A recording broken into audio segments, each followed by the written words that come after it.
and welcome to another video. So we are the Bodybuilding Dietitians, and a few of you may actually know us from our podcast channel where, we talk about everything health, nutrition, fitness related, and I feel like we're always talking about the serious stuff.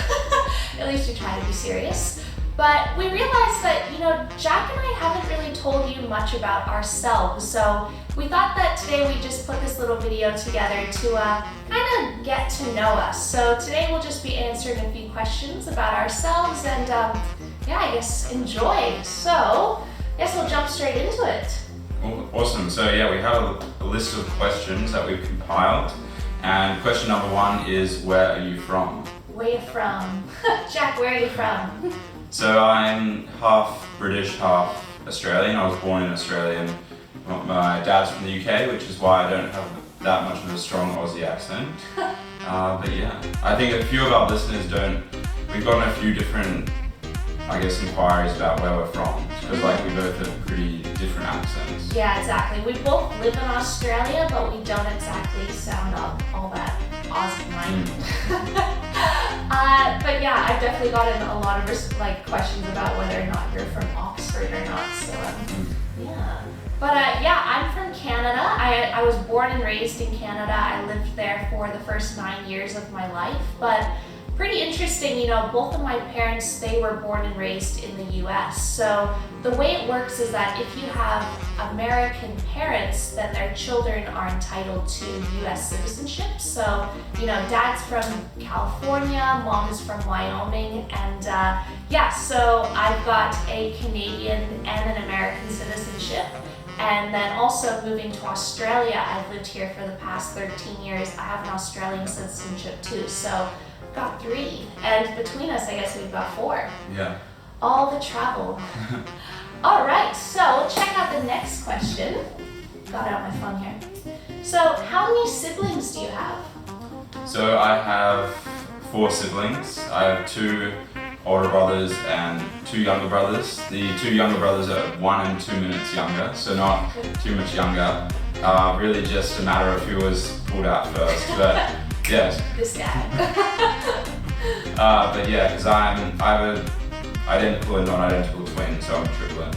Yeah, and so I guess if you guys ever see someone else walking around this earth looking just like him, you know that it's not Jack. We had a bit of trouble when we first started dating, me getting a little bit confused, but not really. I was always worried. Well, yes, actually, there were a few instances at uni where I would wave at the wrong brother, and then they'd look at me like, who the hell is that? And I'd be like, oh God, it wasn't Jack. All right, how many siblings do I have? Yeah, I'm from a big family too. So I've got 1 older brother and 4 sisters, but I'm the second youngest in the family, so yeah, big families. But I loved growing up in a big family. It's nice having siblings around, as long as not everyone's angry at you at the same time. All right, next question. How did you get into weightlifting? Where did this all begin? So I think it started quite gradually, and ever since I was quite young, I was doing push-ups and that sort of stuff. And I think I did athletic development for soccer, which I grew up playing, and it just started snowballing, getting more intense. And I remember one holidays my dad bought me a bench and some weights as well, and that became the home gym. Yeah, exactly. And now it's our portable gym when we go to Stratty. Yeah. But so wait, how old were you when you first got into the gym? Probably would have been when I was probably 15, so it's been a while. Damn, I've got a few years on you. My dad actually got me into the gym when I was 9, so when I was doing a lot of competitive swimming. Definitely shows. Oh yes, check that out. No, but when I was doing a lot of competitive swimming as a kid, when I was 9 years old, my dad got me into a bit of resistance training to try to help, further my performance in swimming. And but I think the most distinct memory I have of actually weightlifting was when I was 12 years old, and my dad entered me in a national bench press competition. And I went along with it, but yeah, I was only 12. I was probably just over 40 kilograms, so somewhere between 40 to 45 kilograms. And I actually benched 35 kilograms, which isn't, that's almost my body weight as a little 12-year-old. But the funny thing is that I still laugh about it to this day, is that when we got the results back, I actually got second place. And I thought that I would have been the only person in this country who, you know, their dad talked their 12-year-old daughter into doing a bench press competition. But somewhere else out there in Australia, there was another 12-year-old girl benching, and she beat me. But yeah, that was So you probably... came last? No, I got second. I don't actually know if there were other contenders, but I don't So know. you came last, but it also was your best sporting achievement today. No, that's not very nice. I can bench more than 35 kilograms now. Well, you came second in Australia today. Yes, I did. So, oh, well, that, I guess, you know, that is an accomplishment, I guess.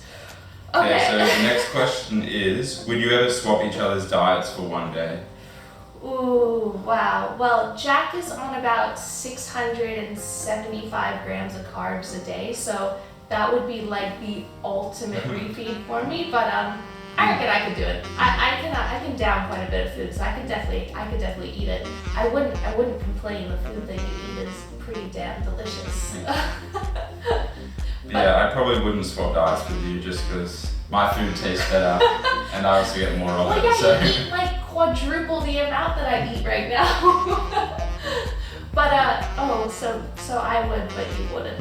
Yeah, I'm sorry. But that's the thing. I'd get fat, you'd probably starve. So we don't want none of that, you know. The bodybuilders are trying to build these bodies. Okay, if we were to swap diets, which 2 food items would you love and hate the most to eat? So definitely I think there's 3 here that I have to say. What, the things you love? No, the things I don't. I eat good food. I'm a dietitian. Yeah, it's healthy. Well, number 1 would have to be the raw tomatoes that you eat like apples. I wouldn't like that. Number 2 would be the balsamic vinegar and spice mix at the bottom of your salad. I like a bit of flavor. And number 3 would be the sardine juice that you drink as Oh well. my god, the juice is where all the omega-3s are. It's delicious. Who doesn't drink fish juice? What the heck?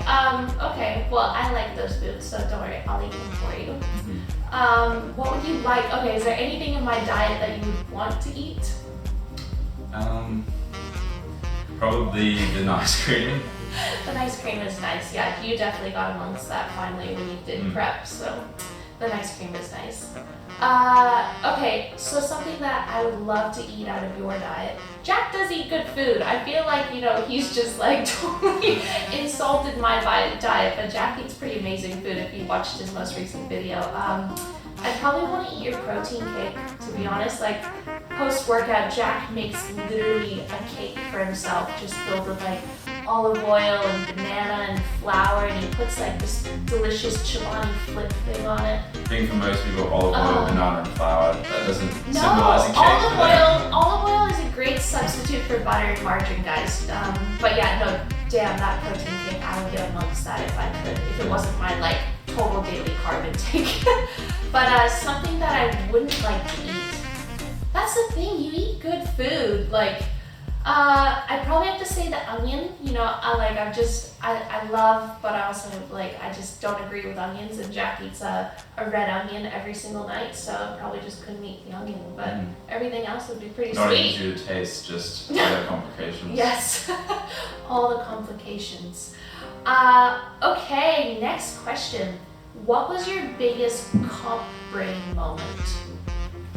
So I don't think I ever had a situation where it was stupid or funny. Yeah, I think it was more just it took me like, I think people respond to it differently, but for me it was just like a lack of care. And like in the sense that those little tasks that you have to do, but they're kind of like optional of how well you do them. Like I just didn't do them very well. So what's an example?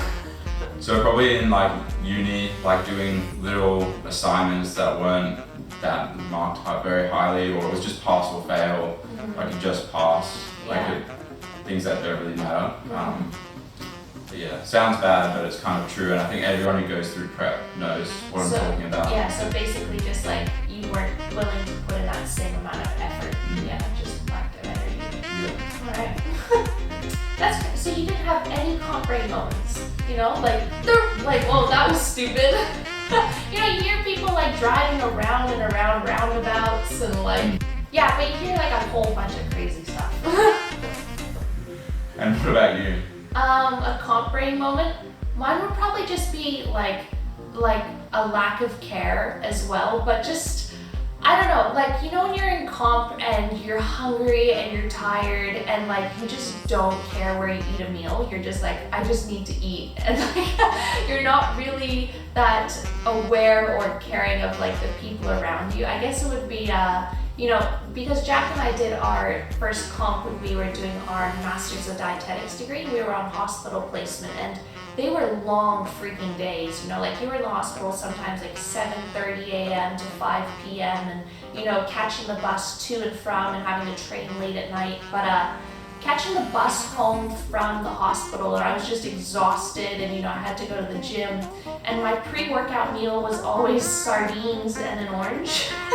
And I don't know, I was so hungry and I was so tired, I just knew that I needed to eat this food. So when I was on the bus, I would, you know, just stand on the bus. It's a crowded bus, you know, going to the uni, and I would just crack open a can of sardines and get my spoon and just eat some sardines and an orange. And like, I just have my headphones in and I'm like, I do not give two flying flips. I don't care if this bus smells like sardines, I need to eat them. So I look back on that now, and that was probably a little bit inconsiderate. Just a little bit. Sorry if anyone stood next to me on the bus, but gotta eat my fish, so. So the next question is, what's your favorite exercise and favorite food? Favorite exercise and favorite food. Favorite exercise would probably have to be barbell hip thrusts. Freaking love barbell hip thrusts. Favorite food, I like a lot of foods, but probably an ice cream, you know, just a big like food presser full of really, really good fluffy ice cream. Yeah. What's yours? So favorite exercise would have to be probably RDLs, barbell RDLs, and favorite food. Loves a hip hinge. Favorite food would be, yeah, I think I can honestly say I don't have a favorite food. Okay, if like, you have to have a favorite food. You have to wake up every morning and be like, damn, I'm really excited to eat that today, you know? Maybe, I think this will, you have to ask me in prep what my favorite food Okay, is. so like let's say that you're flying home from traveling, you know, you get to finally get home after a trip and you get to make one meal. What would you make? You know, that I think I actually enjoy traveling more because No, I that's not the question! When you get home, what would you want to make? Like, what do you, like you're like, oh, I can't wait to eat that again. It's a good question. It is a good question. I can't think of one. You're a dietitian and don't have a favorite food. Because I like all food. God. You don't like sardines and balsamic juice? Yeah, but I do like them, but not in the quantities that you like them. Okay. Anyway, moving on to the next question. Where would you like to travel in the world? Ooh, I love anywhere warm and tropical. So I think of basically all the holidays we've been on. You know, we've gone to Hawaii, we've gone to Thailand, we're going to Bali. I'd love to go to Greece. I think Greece would be amazing. Maybe doing the Maldives, you know, or doing like going on a cruise ship around the Caribbean. That would be cool. Yeah. What about you? Yeah, similar to you. I think I've been fortunate enough to go to quite a few areas with my family. Not as many tropical ones, but I think the only continents I haven't been to are South America and Africa. So yeah. Pretty much my ultimate trip. Like, I would absolutely love to rent a camper van, right? And like go to the US and drive to all 50 states. I think that would be so cool to travel like that. You probably need like 6 months to do it. But I think it would be so cool, you know, if you really planned it out and had like a specific event that you were going to go to in every single state or a specific gym. But I think that would be really, really fun. And like driving through Canada as well, that would just be beautiful. Yeah. We'd get to hear all different, 50 accents of the different 50 states. So, pretty cool. You sure there are 50 states, right? I'm positive there's 50 states. All right, so this next question, what got you interested in training and nutrition? So I guess this is similar to the other one in that I was sort of just always interested in it. I can't think of one specific point. You came out of the womb and you're like, man, I want to lift weights and eat my vegetables. Wow. No, I think it is kind of weird for me. I think ever since I was very young, like I was always associated with that guy or that boy, that child. And yeah, again, it just builds on from there, like that. But what does interest you about training and nutrition? Probably now it's more about the helping other people, like developing my own physique and goals, and just how everything is so interlinked, like training and diet. Not in the bro way, but more in terms of the way that your diet really does influence how you perform, how you look, and vice versa as well. Yeah, definitely. Yeah, I probably couldn't agree more. Like ever since I was a kid, just growing up playing basically every single sport under the sun, always being really active, always eating a lot of food. Like I was that 10-year-old at the pizza party who would eat 2 pizzas. Or like I could just before my swim meets, before a race, I would eat a whole packet of white pasta with just a bunch of salt and like Parmesan cheese.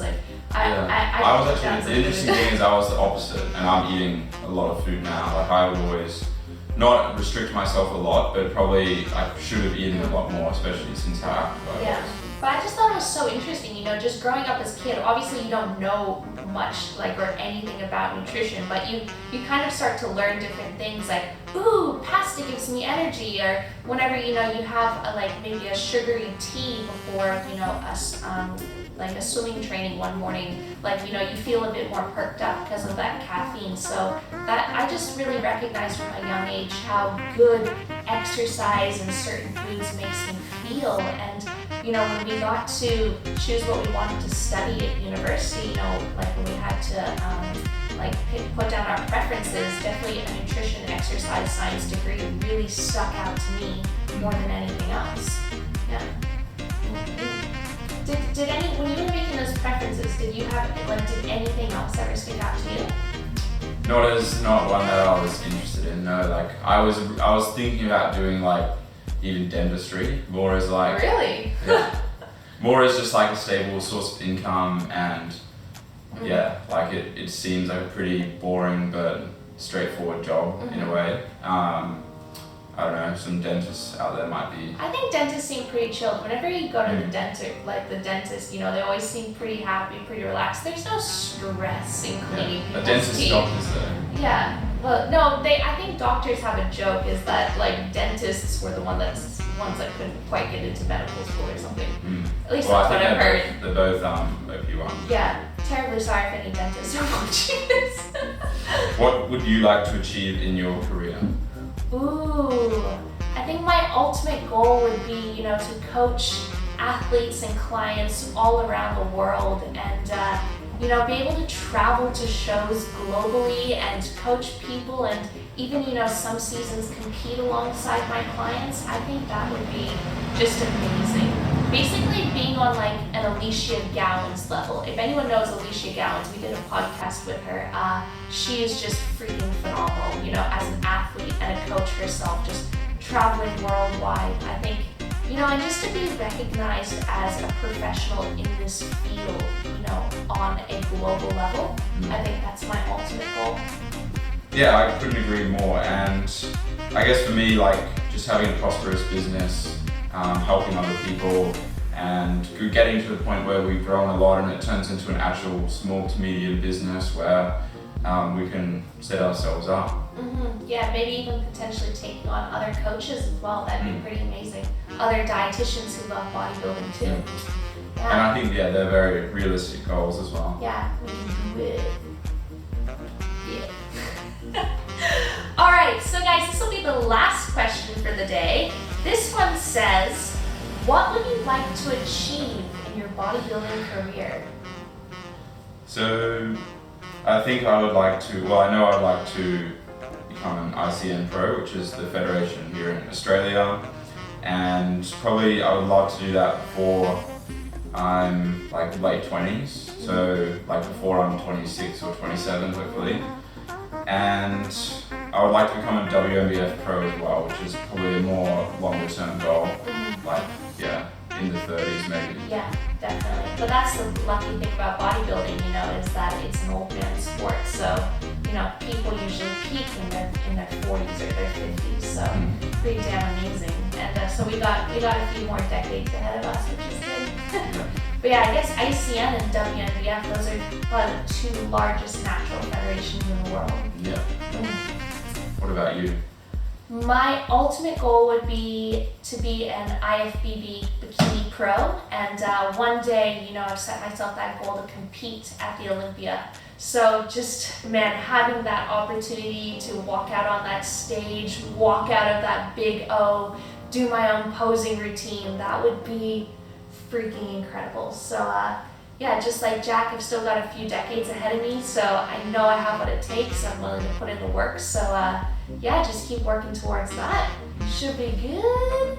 Yeah, competing at the Arnold Classic for the first time next year in 2020, so about like 19 and a half weeks out from that now, so pretty freaking exciting. Alright guys, so I guess that is the end of this video. Hopefully now you know a little bit more about us. Yeah, so if you enjoyed the video, please remember to like it and subscribe. And yeah, we'll be continuing to put out more videos to come, vlogs, informative ones, training, eating, all the good stuff. All good content. But yeah, I guess we'll catch you in the next one. See you guys.